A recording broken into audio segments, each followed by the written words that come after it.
ইউক্রেনের যুদ্ধ বন্ধে মার্কিন প্রেসিডেন্ট ডোনাল্ড ট্রাম্পের তৎপরতার মধ্যে 3 দিনের যুদ্ধবিরতির ঘোষণা দিয়েছেন রুশ প্রেসিডেন্ট ভ্লাদিমির পুতিন।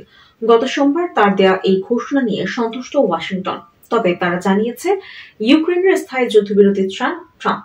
একই দাবি কিয়েভেরও। পুতিনের ঘোষণা করা এই যুদ্ধবিরতি চলবে আগামী 8 মে মধ্যরাত থেকে 11 মে মধ্যরাত পর্যন্ত।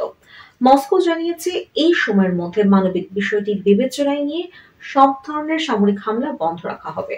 প্রতিবছর 9 মে দ্বিতীয় বিশ্বযুদ্ধে বিজয় দিবস হিসেবে উদযাপন করে রাশিয়া। একই দিন নাৎসি জার্মানিকে পরাজিত করার 80তম বার্ষিকীও উদযাপন করবে দেশটি। ক্ষমতায় বসার পর থেকে ইউক্রেন যুদ্ধ বন্ধে জোর তৎপরতা শুরু করেছেন ট্রাম্প। এ নিয়ে রাশিয়া ও ইউক্রেন দুই পক্ষের সঙ্গেই আলোচনা করছে তার প্রশাসন, তবে অগ্রগতি তেমন এসেছে বলে মনে হয়নি। এরই মধ্যে গত রোববার যুক্তরাষ্ট্রের পররাষ্ট্রমন্ত্রী মার্কো রুবিও বলেছিলেন, এই শান্তি চুক্তির মধ্যস্থতায় যুক্তরাষ্ট্র আর থাকবে কিনা তা নির্ধারণ করার জন্য চলতি সপ্তাহ খুবই গুরুত্বপূর্ণ। পুতিনের যুদ্ধবিরতির ঘোষণার পর যুক্তরাষ্ট্রের জাতীয় নিরাপত্তা পরিষদের মুখপাত্র ব্রিয়ান হিউজেস সোমবার বলেন, সংঘাত থামাতে ভ্লাদিমির পুতিন যে সদিচ্ছা দেখিয়েছেন, প্রেসিডেন্ট ট্রাম্প তাকে স্বাগত জানিয়েছেন।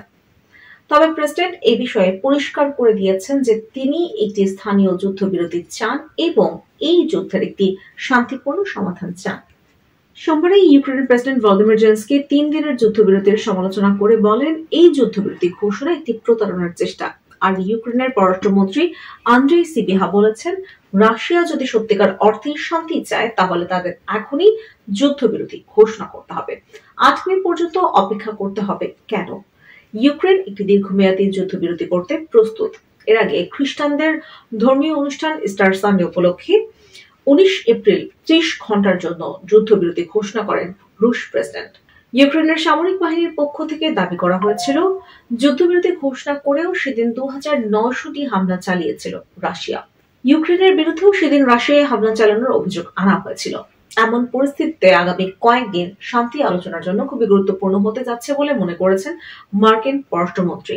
রোববার সংবাদ মাধ্যম এনবিসির মিট দ্য প্রেস অনুষ্ঠানে তিনি বলেছেন, আমরা শান্তি চুক্তির কাছাকাছি পৌঁছে গিয়েছি, তবে একেবারে কাছে নয়।